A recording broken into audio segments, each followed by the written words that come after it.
Kapidongski TV. Ito pala ang dahilan kaya lumayas si May ng daet, motor at tricycle ng asawa ng kanyang ina na si Gina Panza sinanlaraw. OMG, totoo kaya ito? Yan ay sama-sama nating tutukan mamaya mga kalingap. At kung nagustuhan niyo po ang ganitong klaseng reaction video, paki-like at subscribe naman po para lagi kayong updated sa susunod kong mga uploads. At salamat sa walang sawang pagmamahal at suporta kay Kuya Val Santos Matubang at Idol Kalingap Rab. Paalala, panoorin at tapusin ang video na ito para malaman mo kung ano ang nilalaman nito bago mag-comment. Ngayon balik tayo sa topic. Grabe talaga ang ugali ni May, pati sariling ina kinalaban pa. Hindi ko akalain paggising ko kaninang umaga ito ang nalaman ko tungkol kay May at ang kanyang ina na si Gina. Kaya pala umalis ng diet dahil may ginawa palang kababalaghan si May. Kahit noon pa man ang daming nakahalata sa pag-uugali ni May Panza at ang dahilan raw kaya iniwan ni Erica ang kalingap dahil sa kanyang ate May, dahil lahat pala ng desisyon sa buhay ni Erica ay nasa kamay ni May.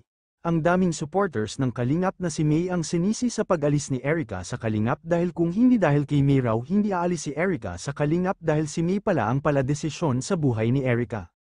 At ngayon sa aking nalaman kaya pala lumayas ng diet si May dahil pala nag-away si May at ang kanyang ina na si Gina Panza. Hahaha. Galit na galit si Gina dahil bago pa raw umalis si May ng diet ay sinanla raw ni May ang motor at tricycle ng asawa ni Gina Panza. Hahaha, nakakatawa talaga itong si May, pati pala sariling ina ay trinidor.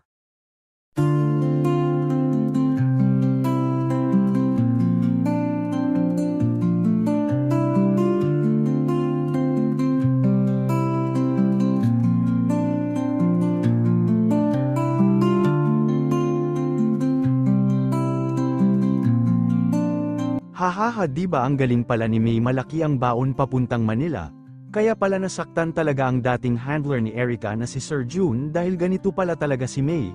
May nabanggit pa nga noon si Sir June na si May na raw ang mga kumausap sa mga gustong kumuha kay Erica. Hahaha, at ngayon ginawa niya rin sa kalingap, ginapang ang sponsor at nakipag-usap sa sponsor na huwag na idaan sa kalingap ang tulong para kay Erica. E di wow talaga itong si Ate May, magaling pala talaga ito sa ganitong hanap buhay. Hahaha. Grabe ka naman Ate May, you are only 24 pa lang pero grabe na pala ang diskarte nitong si Ate May. Hahaha. Grabe na talaga ang karma nang dumating sa mag-inang ito. Hindi talaga puro saya, may darating talaga sa inyong pagsubok kung hanggang saan nyo kakayanin ang inyong mga ugali.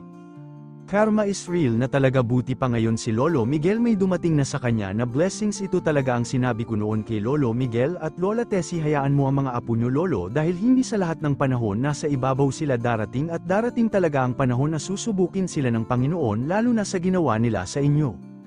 Ito na ang kapalit sa ginawa nila kay Lolo Miguel at Lola Tessie. Karma is real. Hahaha. Kayo mga idol, anong masasabi ninyo sa bidyong ito? Comment down below at ating pag-usapan. God bless mga idol.